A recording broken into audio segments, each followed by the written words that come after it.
Can you see the whiteboard? Yes. Okay, cool. Okay, so we'll finish up hidden Markov models today. So again, the exact details of how to do inference and how to do, I will talk about the learning the parameters. That's you have to go find an algorithm and implement it. So here it's not. I know there's a lot of equations. So the goal is not to follow every single equation. The goal is to kind of see that it makes sense that what these algorithms claim to do, they can do, and to have a general idea the first time you see it about how they work. But if you take the time to look at the equation derivation, you see that it's really just the continuous application of Bayes rule and the definition for conditional probabilities. Except, of course, like a lot of math, there's sometimes there's like a trick, or sometimes there's a independence, a conditional independence, for example, that it's not obvious when you first see it, but once you see the set of equations, then the more times you look it over, the more you see that how they derived it. But it's not a super complicated derivation. It's just that because of the notation and the number of variables you have to keep in track, it may seem more complicated than it actually is. Okay, but the idea is we're still working on hidden Markov models, which again, it's the same as the Kalman filters and particle filters, except now where everything is discrete. The states are discrete, and in general, the measurements are discrete. Right, so we have the unobserved or the hidden states,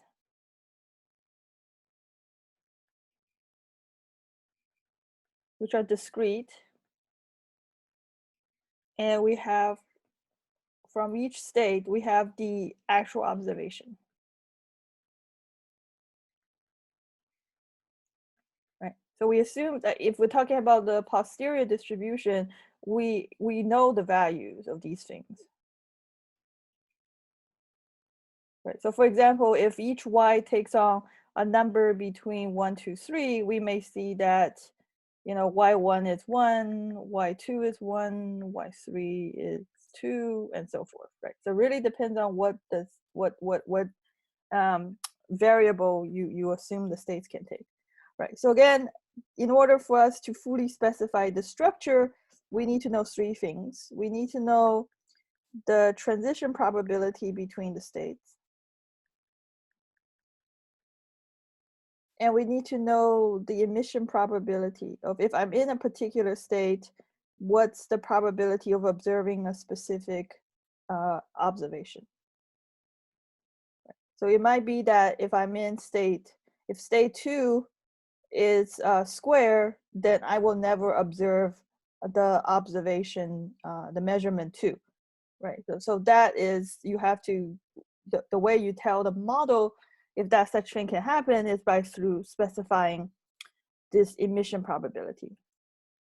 And lastly, we want to, you see that this is a generative structure. So in order to start everything, we kind of have to know what the first state is. So the first state is characterized not by always starting with because this is a stochastic model, we can't always say, okay, well, the state at time 1 is always a square. Instead, what we have to say is we have to characterize the probability of the state at time 1, right? So whether the state at time 1 is a square, or the state at time 1 is a triangle, it's a circle, or a diamond. Right, so assuming that there's 4 possible states. So if we have to know all 3 of these things to fully specify the hidden Markov model, right? So if we want to, again, for many applications, this stuff is not known. So if we want to figure out what these probability distributions are, that's called learning the parameters. And we do that through data. But so that's one problem. And then the other problem is if we do know the parameter values, if we do actually know this, somebody gave it to us, we still have the problem of inference, which is to find something of interest.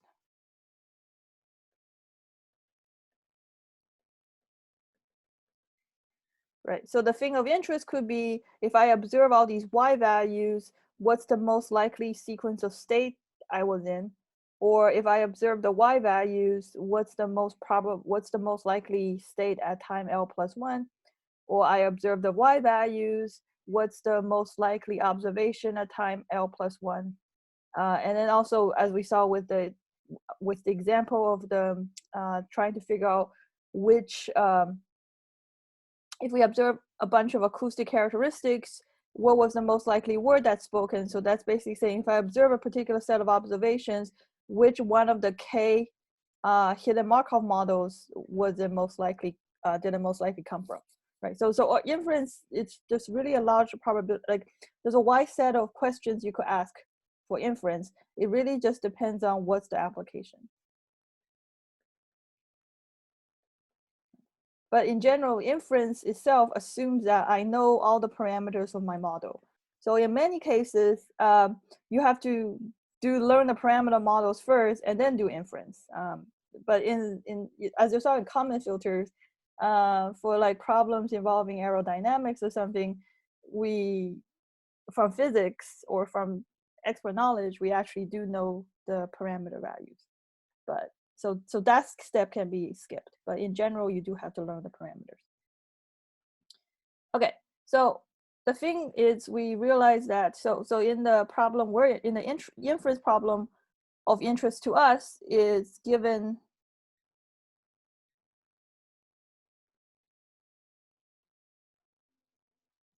a set of observations. What is the most likely model? One out of K total models that generated the observation.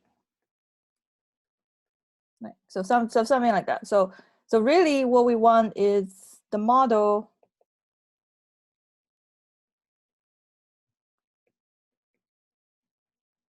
where, given my observation, right, what's the model with the highest probability, right? So this is the posterior distribution, because this is the distribution where I'm given the data, right? I'm given the observation.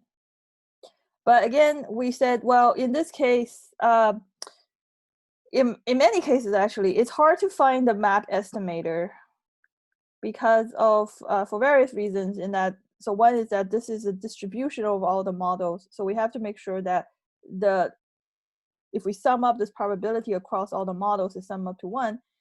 So if we have a lot, like if K is very large, like say 10,000, each one of these probabilities is very small for a specific model, and we might be running into numerical inaccuracies. So in this case, and also we don't have a prior on which model has higher probability than the other one. So in this case, we say that if we have a uniform prior on the model, what this is also is the same as the maximum likelihood estimate.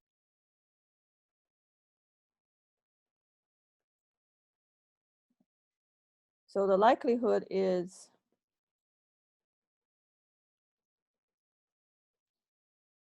given the model, what's the probability of generating this particular sequence of observation, right? So there's a subtle difference you see between stating the problem this way and stating the problem this way. Perhaps in English, it doesn't, the subtlety is not really apparent, right? You just say, for this data, I want the most likely model to have generated, or what is the model the most likely model that generates the observation. But mathematically, you see there's a big difference between if you're working with the posterior distribution and if you're working with the likelihood, right? So the likelihood itself is, of course, this is also a probability distribution, but in terms of the model of interest, this is not a distribution over MI, right? So the way we use the likelihood is we say, okay, suppose we observe the sequence, y1 is 1, y2 is 1, and y3 is 2. Right? We observe the sequence, and then we have M1, M2, two models. Then in order to find the maximum likelihood, what we say is can look at the probability that y1 equals 1, y2 equals 1, y3 equals 2 given M1, and the probability y1 equals to 1, y2 equals to 1, y3 equals to 2 given M2, right? So these things, these are scalar values, right? This is the probability given the model I observed this observation. So this is just a number, say 0.25. And this is just a number, say 0.75. So based on the likelihood, we can say that the most likely model to have generated the observation is M2. Whereas if we were talking about the posterior, what we have to do is we have to find the probability of M1 given y1 equals to 1, y2 equals to 1, y3 equals to 2. Right. So there's a difference between this probability and this probability. Right. These are not the same thing. Okay. So that said, the problem is even if we can reduce the problem to finding the maximum likelihood, and even if we know the transition probabilities, the emission probabilities, and the initial probability, computing this likelihood is not trivial, right? In this simple, this might seem like it's an easy probability to compute, but in general, it's a non-trivial probability.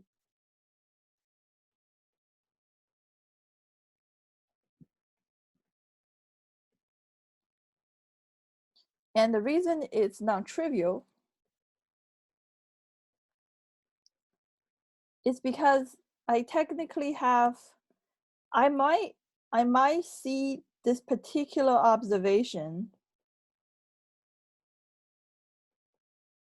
for different state sequences, for different x1, x2, up to xl, right? So it might be that star circle generated the observation 1, 1, 2, or it could be that circle star square generated observation 1, 1, 2, right? So it could, in many cases, this is true, that for many different state sequence, you will get the same observation.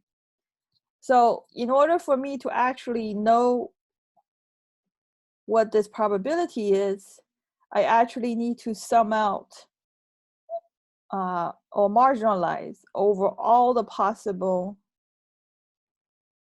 state sequence as well.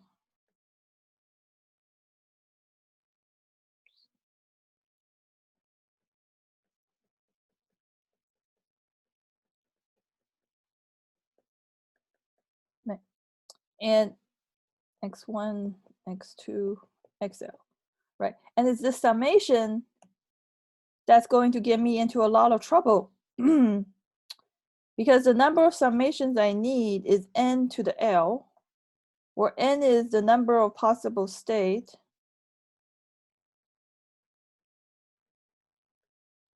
of xi, right? So that's circle, star, square, triangle, diamond. So in this case, each hidden state could be in one of 4 values, right? So n equals to 4.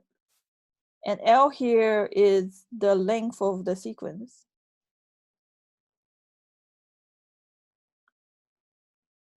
So even if n is 4, which it seems like a small number, the sequence I might be considering could be 100,000, right? So then the summation really is 4 to the 100,000. I have to do 4 to the 100,000 possible summations. So that's why it becomes untenable to really compute the likelihood directly.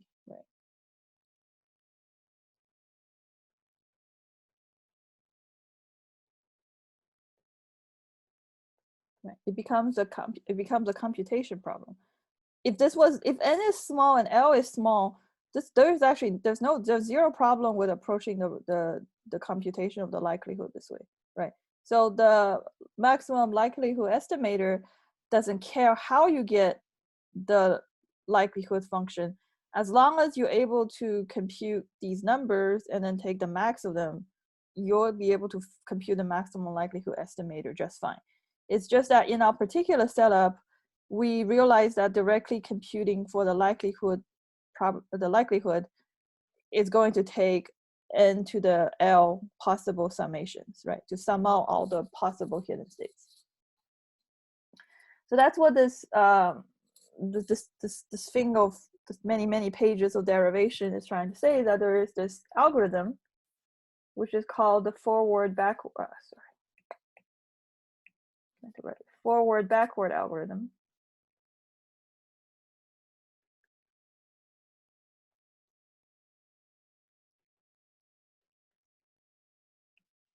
which was designed to compute the likelihood, but not this way, not in the most obvious way, which is through marginalization. The forward-backward algorithm is a recursive way of computing this likelihood.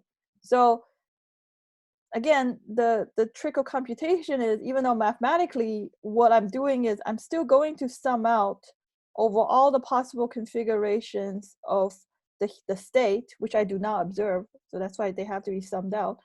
I'm still going to do this operation, but I'm going to do it in such a way that I avoid having to do this n to the L summations. So that's the beauty of these algorithms. I mean, they will still take time, but the idea is it takes less time because I don't have to compute a lot of things over and over again.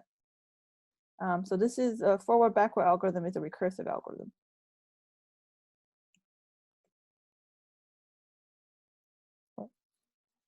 So if you keep, not quite, so if you take more classes, this type of algorithm doesn't only appear in hidden Markov models.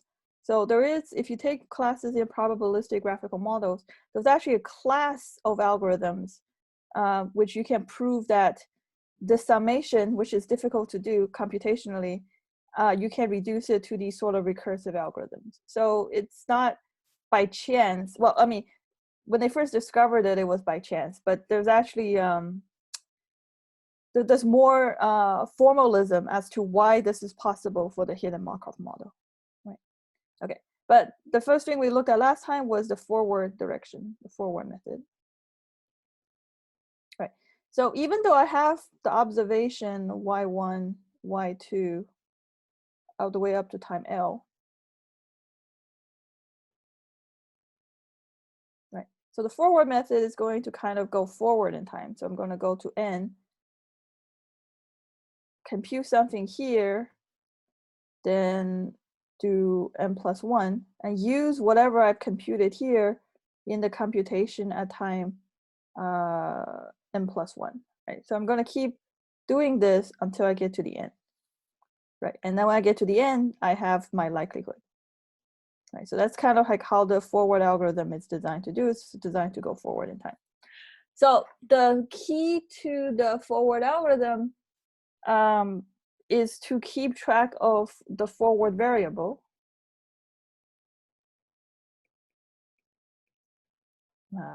Alpha. So the forward variable is the shorthand, right? So the alpha actually has a specific meaning. This is actually the probability, the joint probability of the observation y1, y2 up to time yn, as indicated by the subscript, and the probability that the state at time n is in the state, the qi state, right? And then of course, given the model, right?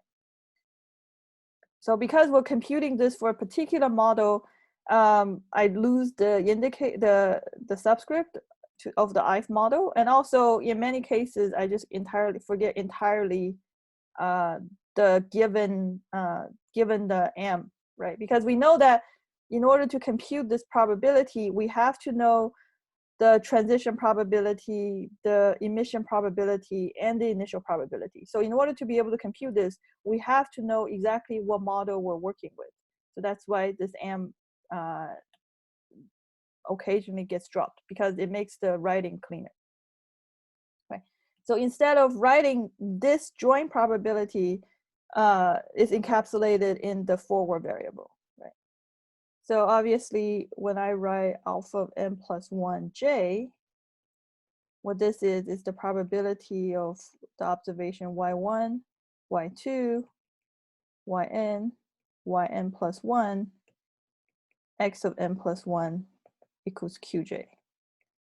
Right. So the notation becomes hairy because it's tedious to write long things like this. So we keep introducing these new variables, right? But then you have to keep track of what the notations mean. So obviously, instead of writing all the observations, I could write En. And instead of writing all this observation, I could have En plus 1. Right. Okay. So what we showed last time, again, very quickly in the proof is in the notes. So now exactly with the detail of the proof is to show that the forward variable at time n plus 1 can be computed. It's a function of the forward variable at time n. Right. So that's why it's a recursive algorithm. Because again, the idea is to take alpha at time n and use this to compute the alpha at time n plus 1, right? So it's some sort of function, and the whole page of combination of Bayes rule and conditional probability is to try to figure out what this function is. So the function is not too crazy. It's that the forward variable time n plus 1 for state j is the summation of the forward variable at time n for state I, aij, and then bj y plus 1. And this is sum over all the possible state that xi could be in at time n, right? So this is, again, without all of these shorthand notations, what this really is the probability of y1, y2, yn, x at time n equals to qi, right? So here the summation is summing over all the possible state, all the possible state that state x at time n can be in. Here, this term is the state transition probability. So x at time n plus 1 equals to qj, given that x at time n equals to qi, right? So again, I'm summing, I don't know what x at time n is, so I have to sum over all the possibilities of what qi could be, times, and this is where you start running out of room,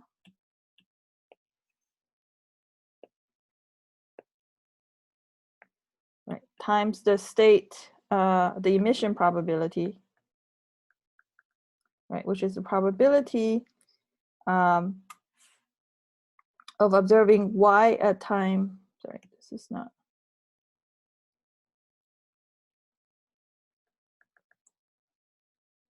y at time n plus 1 given x at time n plus 1 is in qj.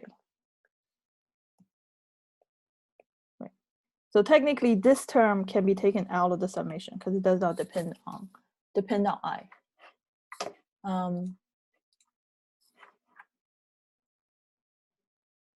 But you can see that the reason they introduce all these shorthands is because then it becomes what it really means is this, right? So again, what this means is that in order to use inference, of course, you have to know the model, and the model means that I need to know the state transition probability and the emission probability. But after that, I can compute alpha at, I can compute the forward variable alpha. So if I do this, if I keep doing this, right, I keep going from n to n plus 1 all the way to L, right? So alpha Li is the probability of y1, y2, yl, xl equals to qi, given, of course, my parameters, right? So this is the shorthand for the forward variable when at time L. So once I can compute this, if I know this, how do I find the likelihood? Right, the original thing we want, we don't want to compute alpha for fun. What we want to do is we want to compute the probability of y1, y2, yl given m, right? That was the original point. So how do I go from this to this?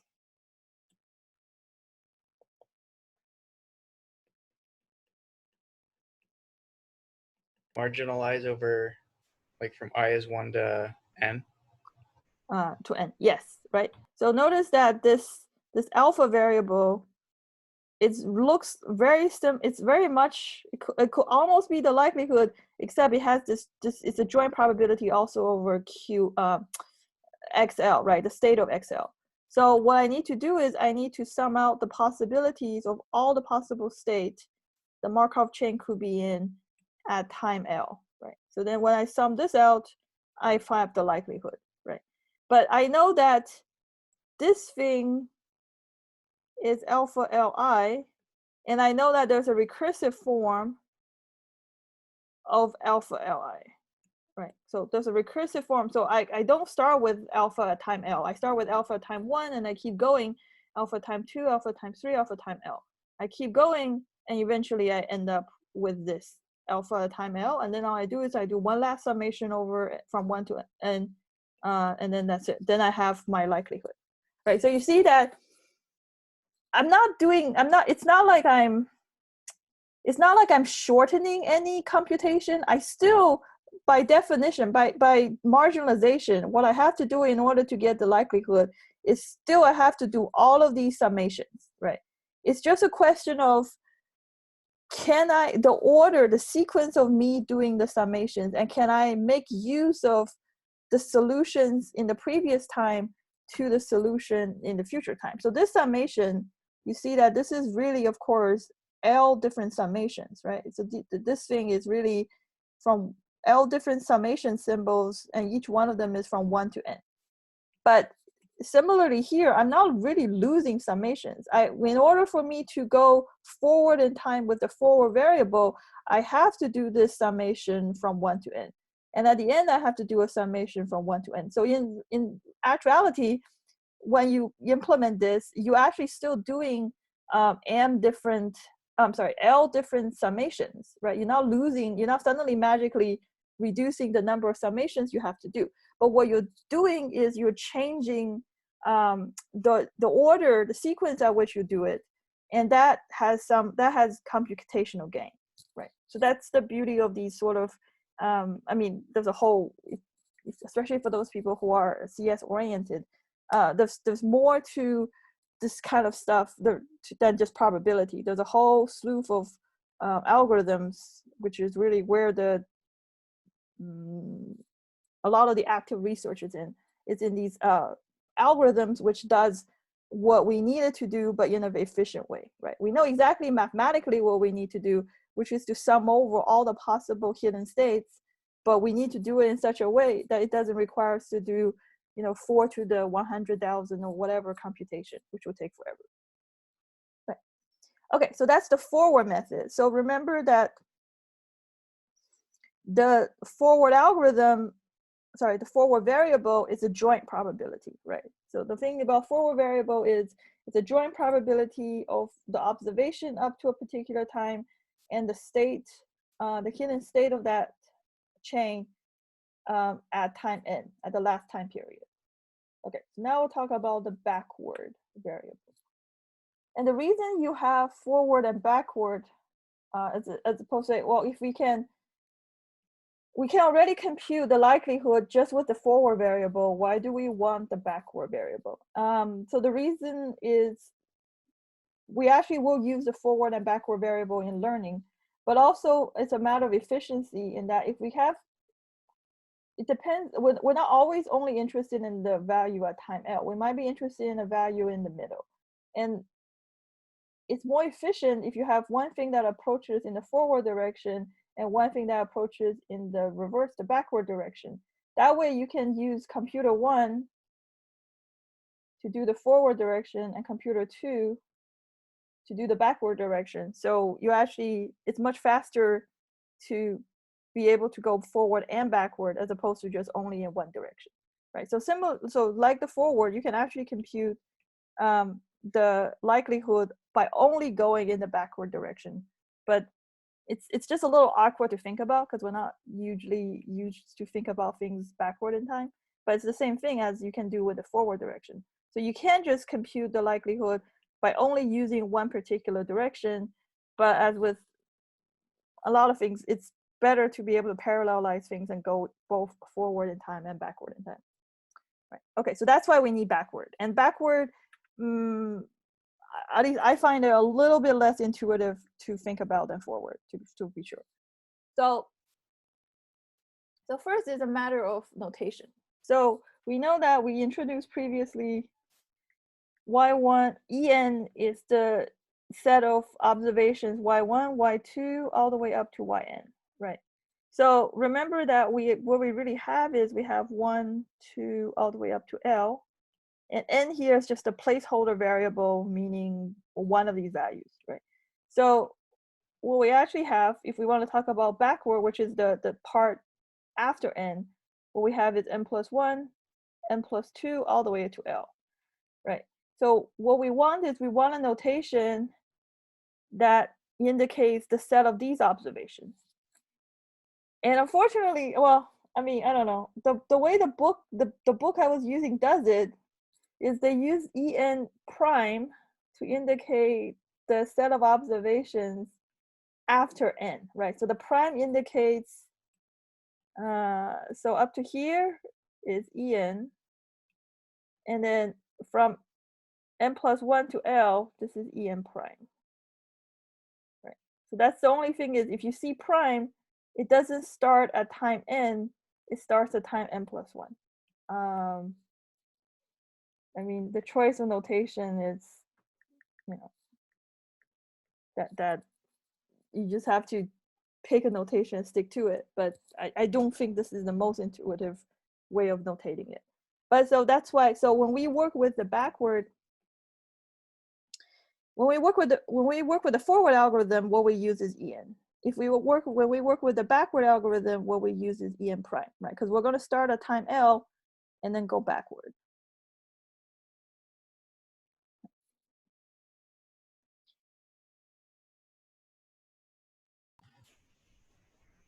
Sorry, do you know roughly how much speed up you get from using the forward algorithm?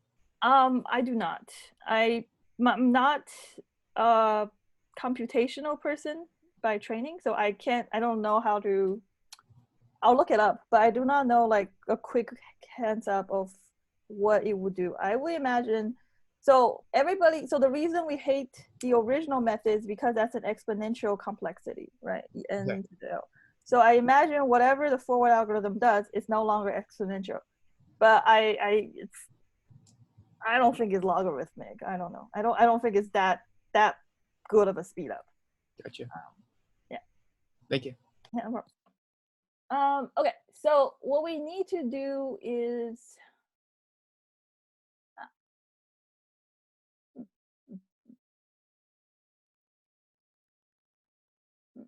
Okay, sorry, I'm looking at my notes and I see an inconsistency in my notation. And now I need to go double check something. Yeah, see, that's the problem with this kind of stuff. It's okay. So for okay, I need to okay. So like I'll have to clarify if en prime really is this or if is this. See, there's a difference if you define en prime as including yn or if you don't. So I'll have to clarify that. So let's take this. Let's use the one with yn. I think the reason I'm a little bit confused is because I used 2 different books. So just know that there is. I will have to get back to you by looking at the original source, whether I define it this way or if I include yn or not. But the thing is, when I do the backward algorithm, I also have to introduce a backward variable, right? Just like the forward variable has alpha to make the notation simpler anyway. I want to have a backward variable, and instead of alpha, the standard is beta. Right. So beta beta n at I. And of course, this also is just a shorthand notation for a probability distribution, except instead of this being a shorthand for a joint probability, right? So the alpha was a joint probability of all the observations up to time n and the state of the system at time n. The backward variable is a conditional probability. So it's not a joint. This is a conditional probability. So it's not the same, it's not of the same nature as the forward variable. So that's one thing to keep in mind.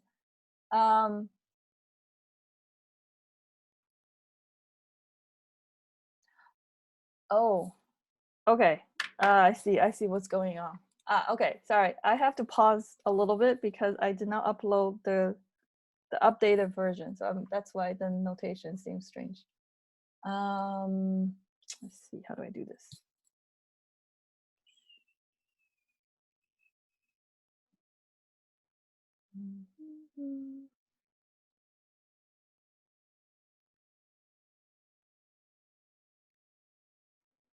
So what I really want to introduce is this notation. What I really want to introduce is this notation, where the backward variable is a conditional probability. So how do I do this?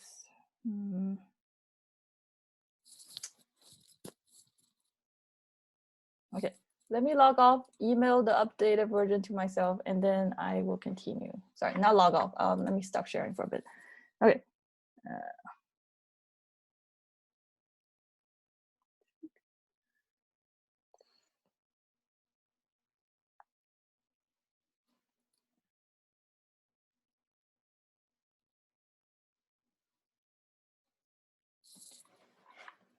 Okay.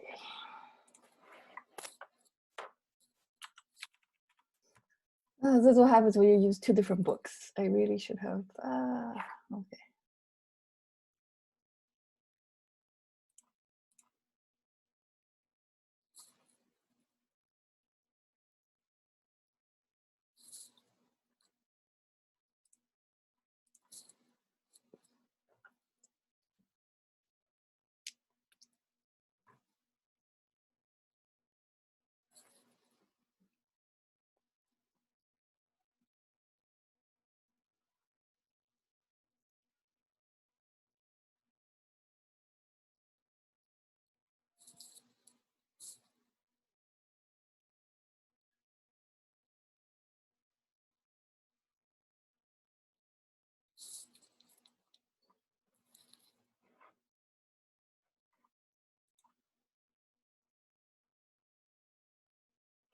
Okay, got it.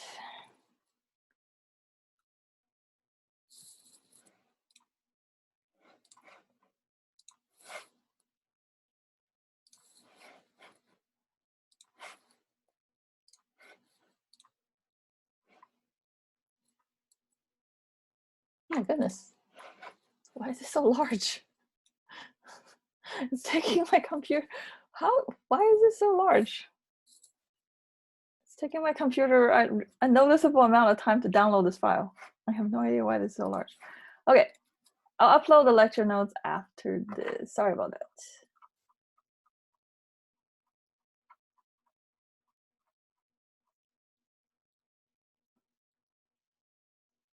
Right.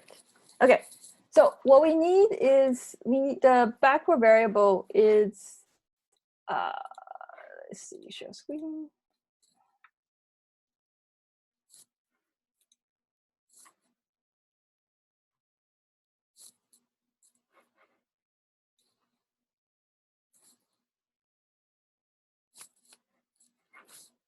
Okay, good.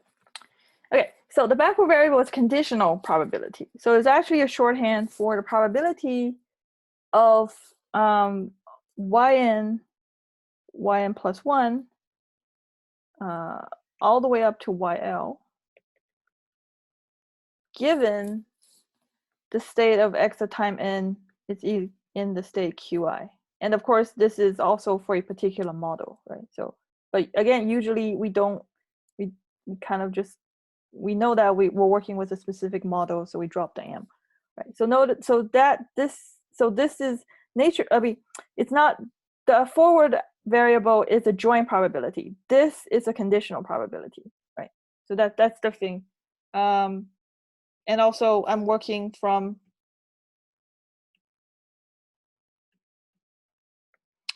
time n to L, right? Okay. So what this means is that if I'm talking about beta n plus 1j, then this is really the conditional probability of yn plus 1, yn plus 2, all the way up to yl, given the state at time n plus 1 is in some state qj.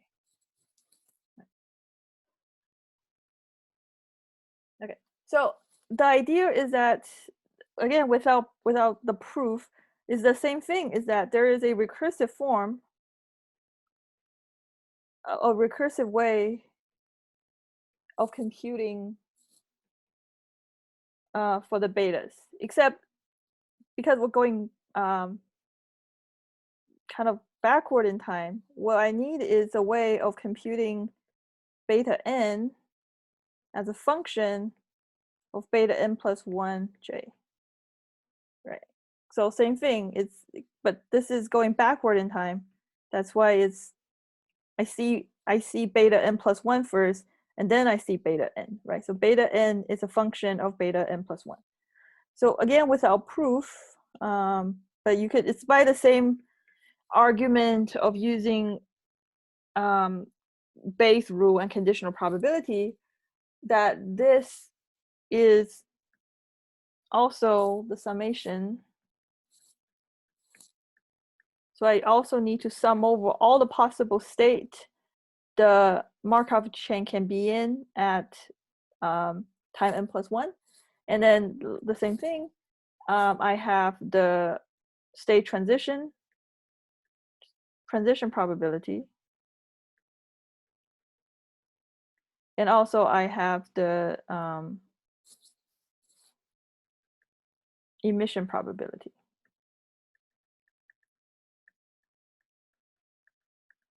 So let me see, do we use, yeah, so the emission probability, right? So you see that it's very similar to the forward variable update, but except now you're going backward in time, and what you're updating is not a joint probability, but you're updating a conditional probability, right? So this thing is really a shorthand for the probability of yn plus 1 all the way up to yl, given x at n plus 1 is equal to qj times the probability of x at n plus 1 equals to qj, given x at time n is qi, times this emission probability of observing yn, given that x at time n is in qi, right? So just like the last time, the emission probability, you can really take all of the summation, right? Okay, so that's the backward the update value for the backward algorithm.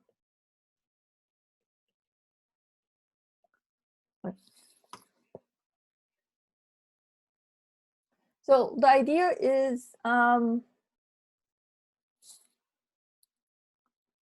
if I have beta 1 I, right? So if a beta 1i is really the probability of y1, y2 up to yl given x at time 1 is qi, right?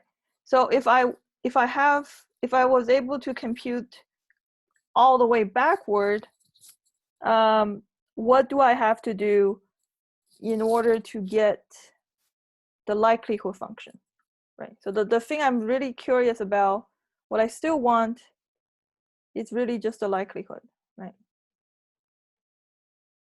So n. So I know that I can compute the likelihood from the forward algorithm by reaching the end of the forward algorithm, the alpha L I, and then I sum out over all the states. I marginalize out the state at time L, and I have the likelihood. So here I'm doing the backward algorithm. So at the end of the algorithm, I get beta 1i. So what do I have to do to beta 1i in order to get the actual likelihood?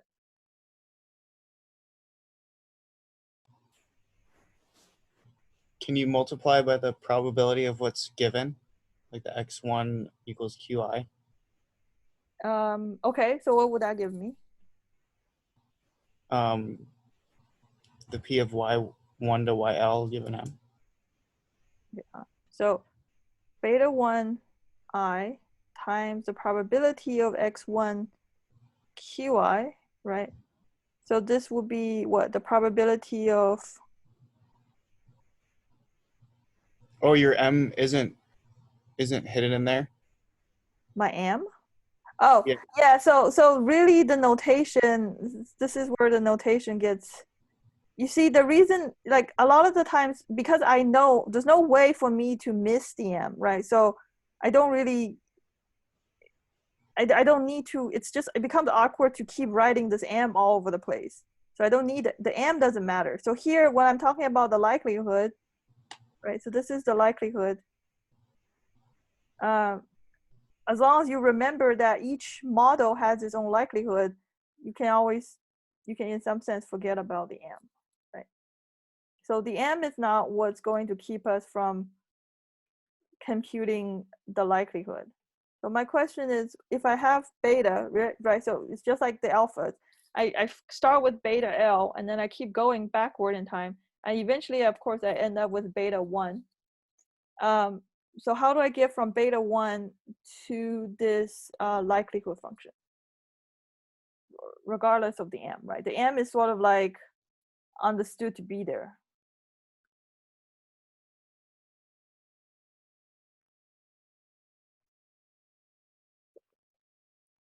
So somebody said, what should I do is I should take the beta and I multiply by what's given, which is the q1 equals to qi, right? The state at time 1 is qi. And my question is, when I do this, what do I get? What is this distribution?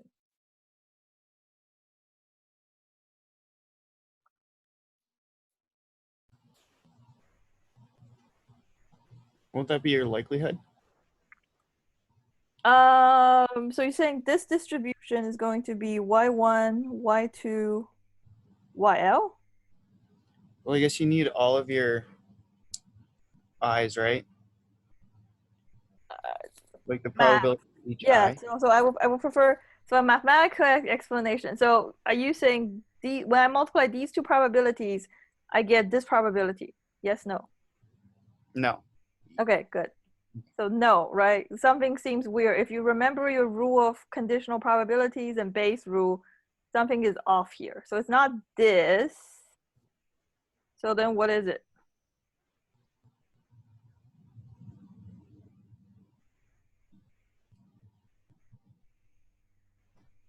Is it the joint of the two?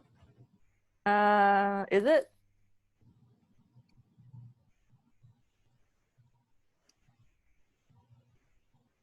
How do I like what should I what do I look up in order to consider that? Or like what do I need what is this what's the one single probability concept I need to double check in order to know if it's the joint, or what is this probability? This is just a y1 to yl, and joint x1 equals to qi. Why? Because the Bayes rule. Yeah, right. So again, it's nothing but the thing of Bayes rule, conditional probability, right? So you could think of this as A, this thing as B. So what you're doing right now is probability of A given B times the probability of B, which again, from the definition of conditional probability, we know is probability of A Your and B. tablet's updating, by the way. Sorry, what? I don't think your Oh, screen is oh. updating. Anything right here. I see it. How do I? Okay, stop sharing. Then restart.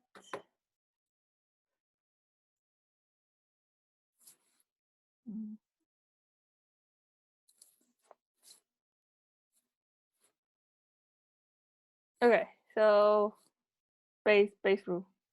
That's the new thing I wrote. Right. So by Bayes rule, I know that this is really the probability of y1, y2, yl, x1 equals to qi.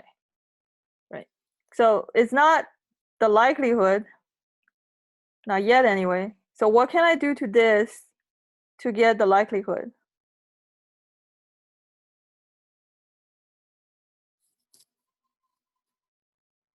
Again, take the sum over I. Right. So I still have to I have to marginalize, right? I have this joint. So this really is alpha 1 I. So again, the tricky about this kind of stuff is when you start looking at the algorithms, they're going to use alphas. There's going to be alphas and betas like floating everywhere. But just so you know in your head, is really just these are just placeholders. So this is really alpha 1, right? So in order for me to get the likelihood, what I need to do is I need to, of course, sum over I, all the possible states. Yeah, then I can get the likelihood. So same thing is that you can, of course, still compute the likelihood just by going in one direction, by going backward, just as you would with the forward direction. I mean, it's a little weird. I think it's a little counterintuitive for people to go backward in time, but it's the same thing. You used to have to do one additional thing because you're not working with the join, you're actually working with the conditional. So ultimately, but what you can do is you can do both forward and backward, right? So if we think about the set of observations, right? So what we really do is we can break this into both the part I go forward in time and the part I go backward in time, right? So I really can write the likelihood, right, which is, again, the simple shorthand way is to have this E running around instead of Y1 up to way to YL. Where this is really is Y1, Y2,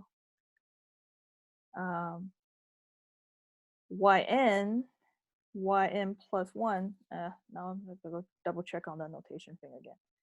Yl.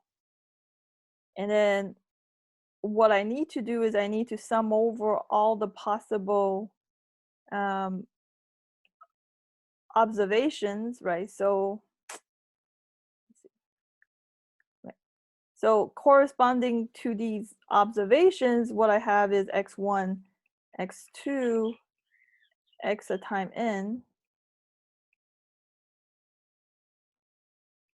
and then x a time n plus 1, x a time l, right? So what I really can do is I can say, okay, in order for me to compute this part of the likelihood function, I'm going to use the forward algorithm.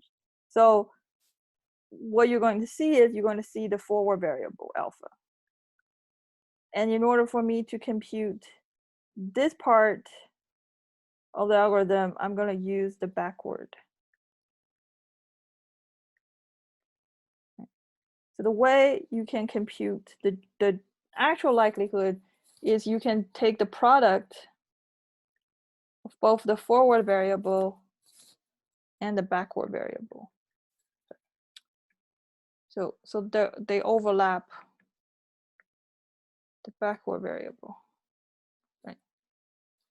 And then, so what you have to do is you have to sum over all the possible state of the system at time n, and then also you have to keep moving, you have to keep changing n, right? So you have time 1, 2, and L. So you pick a point n, but this n is going to, it's more natural for us to go advance forward in time. So you're going to have to do this n for every time, but you can, in order to find n, you use alpha, the forward variable at time n, and then beta, the backward variable at time n.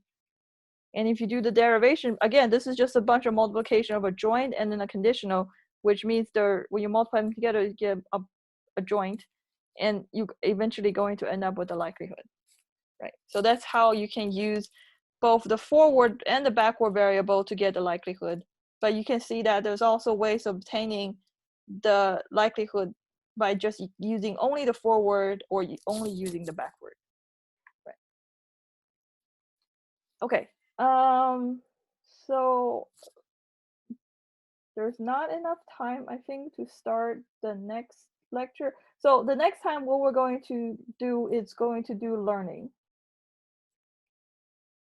So what we need to do is here, you see that in order for me to update my forward variable and my backward variable, I need to know what the state transition is, and I need to know what the, oops, it disconnected.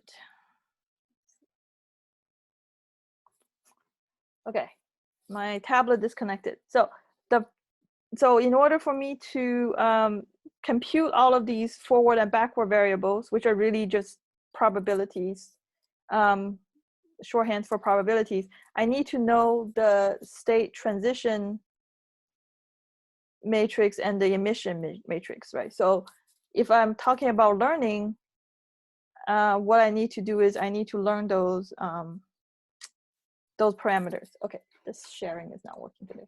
Okay, so next time what we'll do is we'll see the algorithms that we will need in order to find these state transition variables.